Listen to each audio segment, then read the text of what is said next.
Hi ನಮಸ್ತೆ. ನಮ್ಮ ಹುಡುಗರು ಇಂಗ್ಲೆಂಡಿಗೆ ಹೋಗಿ 4-0 ವೈಟ್ ವಾಶ್ ಮಾಡಿ ಎಲ್ಲರೂ ಕೂಡ ತಲೆ ತಗ್ಸೋ ಹಾಗೆ ಮಾಡಿದ್ರು. ಎಲ್ರಿಗೂ ಕೂಡ ಒಂಥರ ಬೇಜಾರಾಯಿತು. ಆದರೆ ನಮ್ಮ ಹೆಣ್ಣು ಮಕ್ಕಳು ಅದೇ ನೆಲದಲ್ಲಿ ಅದೇ ಇಂಗ್ಲೆಂಡ್ ಟೀಮ್ ವಿರುದ್ಧ ತಲೆ ಎತ್ತುವಂಥ ಸಾಧನೆ ಮಾಡಿದ್ದಾರೆ. ಲಾರ್ಡ್ಸ್ನ ಏಕೈಕ ಟೆಸ್ಟ್ ಅದು 142 ವರ್ಷಗಳ ಇತಿಹಾಸದಲ್ಲಿ ಫಾರ್ ದ ಫಸ್ಟ್ ಟೈಮ್ ಹೆಣ್ಣು ಮಕ್ಕಳು ಅಲ್ಲೊಂದು ಟೆಸ್ಟ್ ಕ್ರಿಕೆಟ್ ಆಡಿದ್ರು, ಟೆಸ್ಟ್ ಮ್ಯಾಚನ್ನು ಆಡಿದ್ರು. ಆ ಒಂದು ಡೆಬ್ಯೂ ಮ್ಯಾಚಲ್ಲೇ ನಾವು 270 ರನ್ಗಳ ಗೆಲುವನ್ನು ಸಾಧಿಸಿದ್ದೀವಿ. ಸೊ ಹರ್ಮನ್‌ಪ್ರೀತ್ ಹಾಗೆ ಇಡೀ ಟೀಮ್ಗೆ, ನಮ್ಮೆಲ್ಲ ನಾರಿಯರಿಗೆ ಒಂದು ಹ್ಯಾಟ್ಸ್ ಆಫ್.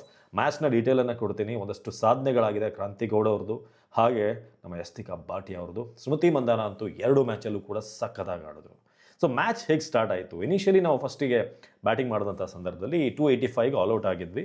ಒಂದು 75 ಓವರ್ ಆಡಿದ್ವಿ. ನನಗಾಗ ಅನಿಸ್ತು ಈ ಸ್ಕೋರ್ ಸಾಕಾ ಹೇಗೆ ಅಂತ. ಬಟ್ ಇಂಗ್ಲೆಂಡ್ ಅದನ್ನು ಮತ್ತು ಅವ್ರ ಫಸ್ಟ್ ಇನ್ನಿಂಗ್ಸ್ ಅವ್ರು ಸೆಕೆಂಡ್ ಬ್ಯಾಟಿಂಗ್ ಮಾಡಿದಾಗ 170ಕ್ಕೆ ಆಲ್ಔಟ್ ಆಗ್ತಾರೆ. ನಮ್ಮ 285ಅಲ್ಲಿ ಸ್ಮೃತಿ ಮಂದಾನ 83 ರನ್, ಅವ್ರ ಜೊತೆಗೆ ಸ್ಟ್ಯಾಂಡ್ ಕೊಟ್ಟಿದ್ದು ನಮ್ಮ ಹರ್ಮನ್‌ಪ್ರೀತ್ ಕೌರ್ ಕ್ಯಾಪ್ಟನ್ 58 ರನ್ ಗಳಿಸ್ತಾರೆ. ಒಂದು ಒಳ್ಳೆ ಪಾರ್ಟ್ನರ್ಶಿಪ್. ಹಾಗೆ down the order Deepti Sharma ಒಂದು 57 ಗಳಿಸ್ತಾರೆ. ಓವರಾಲ್ ನಾವು 285 ಗಳಿಸಿದ್ವಿ. ಸೊ ಅದಾದಮೇಲೆ ಅವ್ರು ಬ್ಯಾಟಿಂಗ್ ಮಾಡಿದಾಗ ಅವರು ಕೇವಲ 170ಕ್ಕೆ ಆಲ್ಔಟ್ ಆಗ್ತಾರೆ. ಅದರಲ್ಲಿ ಕ್ರಾಂತಿಗೌಡ ಒಂದು ಸಾಧನೆ ಮಾಡ್ತಾರೆ, 5 ವಿಕೆಟನ್ನು ಗಳಿಸಿದ್ರು. ಲಾರ್ಡ್ಸಲ್ಲಿ 5 ವಿಕೆಟ್ ಗಳಿಸಿದ್ರೆ ಅವ್ರು ಸೆಂಚುರಿ ಗಳಿಸಿದ್ರೆ ನಿಮಗೆ ಗೊತ್ತು, ಒಂದು ಹಾನರ್ ಬೋರ್ಡ್ ಇರುತ್ತೆ, ಅಲ್ಲಿ ನಿಮ್ಮ ಹೆಸರನ್ನು ಹಾಕ್ತಾರೆ. So Kranti Goud for the first time ಇಂಡಿಯಾದ ಒಬ್ಬ ಮಹಿಳಾ ಆಟಗಾರ್ತಿ ಆ ಒಂದು ಸಾಧನೆ ಮಾಡಿದ್ದಾರೆ. 37 ರನ್ನಿಗೆ 5 ವಿಕೆಟನ್ನು ಗಳಿಸಿದ್ರು. ಸೊ ಅವರ ಹೆಸರು ಹಾನರ್ ಬೋರ್ಡಲ್ಲಿ ಬಂತು. ಜೊತೆಗೆ ನಮ್ಮ ಹರ್ಮನ್‌ಪ್ರೀತ್ ಕೌರ್ ಒಂದು ದಾಖಲೆ ಕೂಡ ಮಾಡಿದ್ದಾರೆ. ವಿರಾಟ್ ಕೊಹ್ಲಿ ಅವರ ಒಂದು ದಾಖಲೆಯನ್ನು ಬ್ರೇಕ್ ಮಾಡಿದ್ದಾರೆ. ಸೊ ಅದರ ಬಗ್ಗೆ ಕೂಡ ನಿಮಗೆ ಹೇಳ್ತೀನಿ. ಓಕೆ, ನಾವು 170 ಆಯಿತು, ನಮಗೊಂದು 115 ರನ್ಗಳೊಂದು ಲೀಡ್ ಸಿಕ್ತು. ಸೆಕೆಂಡ್ ಇನ್ನಿಂಗ್ಸಲ್ಲಿ ಎಷ್ಟು ಗಳಿಸ್ಬೋದು? ಫಸ್ಟ್ ಇನ್ನಿಂಗ್ಸಲ್ಲಿ 285 ಅಲ್ವಾ ಆಲ್ಔಟ್. ಸೆಕೆಂಡ್ ಇನ್ನಿಂಗ್ಸಲ್ಲಿ ಇನ್ನೂ ಸಖತ್ತಾಗಿ ಆಡ್ತಾರೆ. ನಮ್ಮ ಸ್ಮೃತಿ ಮಂದಾನ 70 ರನ್ ಗಳಿಸ್ತಾರೆ. ಶಫಾಲಿ ವರ್ಮಾ 33. ಅದಾದಮೇಲೆ ಒನ್ ಡೌನಲ್ಲಿ ಬಂದಂಥ ಯಸ್ತಿಕಾ ಭಾಟಿಯಾ 113 ರನ್ ಗಳಿಸಿದ್ರು. ಫಸ್ಟ್ ಮಹಿಳೆ, first lady to get a century in test cricket in Lord's. Indian ಮಾತ್ರ ಅಲ್ಲ, ಇಡೀ ವರ್ಲ್ಡಲ್ಲೇ for the first time Yastika Bhatia 158 ball 113 run, 14 boundary. ಒಂದೊಳ್ಳೆ ಸ್ಕೋರ್ ಯಸ್ತಿಕಾ ಭಾಟಿಯಾ. ಫಸ್ಟ್ ಇನ್ನಿಂಗ್ಸಲ್ಲಿ ಅಷ್ಟಾಗಿ ಆಡಿರಲಿಲ್ಲ, ಸೆಕೆಂಡ್ ಇನ್ನಿಂಗ್ಸಲ್ಲಿ ಇತಿಹಾಸ ಕ್ರಿಯೇಟ್ ಮಾಡಿದ್ರು.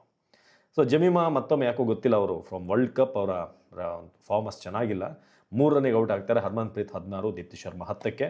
ರೇಷಾ ಘೋಷ್ ನಮ್ಮ RCBಯ ವಿಕೆಟ್ ಕೀಪರ್, ಅವರಿದ್ದರೆ ಎಂಡಲ್ ಅಂತೂ ಧಮಾಲ್ ಢಿಮಿಲ್ ಅಂತ ಹೊಡಿತಾ ಇರ್ತಾರೆ. ಇಲ್ಲೂ ಕೂಡ 52 ಬಾಲಿಗೆ 50 ರನ್ ಚಚ್ಚಿದ್ರು, 8 ಬೌಂಡ್ರಿ. ಸೊ ಓವರಾಲ್ ನಾವು 341 ರನ್ ಗಳಿಸಿದ್ವಿ. ಒಂದು ದೊಡ್ಡ ಟಾರ್ಗೆಟನ್ನು ಇಂಗ್ಲೆಂಡ್ ಅವ್ರಿಗೆ ಇಟ್ವಿ. 400, ಆಲ್ಮೋಸ್ಟ್ 430 ಪ್ಲಸ್ ಟಾರ್ಗೆಟನ್ನು. ಅವರು ಕೇವಲ 186ಕ್ಕೆ ಆಲ್ಔಟ್ ಆಗ್ತಾರೆ. ಸೊ ಸೆಕೆಂಡ್ ಇನ್ನಿಂಗ್ಸಲ್ಲಿ ಸೋಫಿ ಎಕ್ಲ್ಸ್ಟೋನ್ 50 ರನ್ ಗಳಿಸಿದ್ಬಿಟ್ರೆ, ನಮ್ಮ ಕಡೆ ನಮ್ಮ RCBಯ ಸಯಾಲಿ 2, ಕ್ರಾಂತಿಗೌಡ್ ಮತ್ತೆ 2 ವಿಕೆಟ್ ಗಳಿಸ್ತಾರೆ. ಸ್ನೇಹ ರಾಣಾ ಕೊನೆ ಇನ್ನಿಂಗ್ಸಲ್ಲಿ ಒಂದು ಮ್ಯಾಮಾತ್ ಟೋಟಲ್ ಇದ್ದಾಗ ಅವರು 4 ವಿಕೆಟ್ ಗಳಿಸಿದ್ರು, 42 ರನ್ ಕೊಟ್ಟರು. ಹಾಗೆ ದೀಪ್ತಿ ಶರ್ಮಾ ಎಕ್ಸ್ಪೀರಿಯನ್ಸ್ ಮ್ಯಾಟರ್ಸ್ ಅಂತ ಹೇಳ್ತೀವಲ್ಲ, 2 ವಿಕೆಟ್ 36 ರನ್ ಕೊಟ್ಟು. ಸೊ ಓವರಾಲ್ ನಮಗೆ ಒಂದು ದೊಡ್ಡ ವಿಕ್ಟ್ರಿ, 270 ರನ್ಗಳ ವಿಕ್ಟ್ರಿ ಸಿಗುತ್ತೆ. ಸೊ ಇದು ಹಿಂದೆ ನಮ್ಮ ಮೆನ್ಸ್ ಕ್ರಿಕೆಟ್ ಅಂತ ನೋಡಿದಾಗ ಯಾರು ಹೆಚ್ಚಿನ ಒಂದು ಡಿಫರೆನ್ಸಲ್ಲಿ ಗೆದ್ದಿದ್ದಾರೆ, ಮಾರ್ಜಿನಲ್ ಗೆದ್ದಿದ್ದ ಅಂತ ನೋಡಿದ್ರೆ, ನಮ್ಮ ಇಂಡಿಯನ್ ಟೀಮಲ್ಲಿ ಅತಿ ಹೆಚ್ಚಿನ ಒಂದು ಗ್ಯಾಪಲ್ಲಿ ಗೆದ್ದಂಥ ಒಂದು ಅಂತರ ಏನು ಅಂತಂದರೆ ಸುಮಾರು 170 ರನ್ಗಳ ಗೆಲುವನ್ನು ವಿರಾಟ್ ಕೊಹ್ಲಿ ಅವರ ನೇತೃತ್ವದಲ್ಲಿ ನಾವು ಗೆದ್ದಿದ್ವಿ ಇದೇ ಲಾರ್ಡ್ಸ್ನಲ್ಲಿ. ಆದರೆ ಇದನ್ನು ಈಗ ಬ್ರೇಕ್ ಮಾಡಿದ್ದಾರೆ. ಈ ಟೀಮ್ 270 ರನ್ನಿಂದ ಗೆಲ್ಲೋ ಮೂಲಕ ಒಂದು ಹೊಸ ದಾಖಲೆ ಕ್ರಿಯೇಟ್ ಆಗಿದೆ. ಅದು ಕೂಡ ಫಸ್ಟ್ ಮ್ಯಾಚಲ್ಲೇ. ನಾನು ಆರಂಭದಲ್ಲೇ ಹೇಳಿದ್ನಲ್ಲ ನಿಮಗೆ, ಹೇಗೆ 151 ರನ್ನಲ್ಲಿ ವಿರಾಟ್ ಕೊಹ್ಲಿ ಗೆದ್ದಿದ್ದು, ಅಷ್ಟು ರನ್ ಮಾರ್ಜಿನಲ್ಲಿ. ಈಗ 270 ರನ್ ಮಾರ್ಜಿನಿಂದ ಹರ್ಮನ್‌ಪ್ರೀತ್ ಕೌರ್ ಆರ್ಮಿ ಗೆದ್ದಿದ್ದಾರೆ. So hats off. ಈ ಒಂದು ಸಿಂಗಲ್ ಟೆಸ್ಟ್ ಇರ್ಬೋದು, ಲಾರ್ಡ್ಸ್ನಲ್ಲಿ ಇತಿಹಾಸ ಮಾಡಿದ್ದಾರೆ.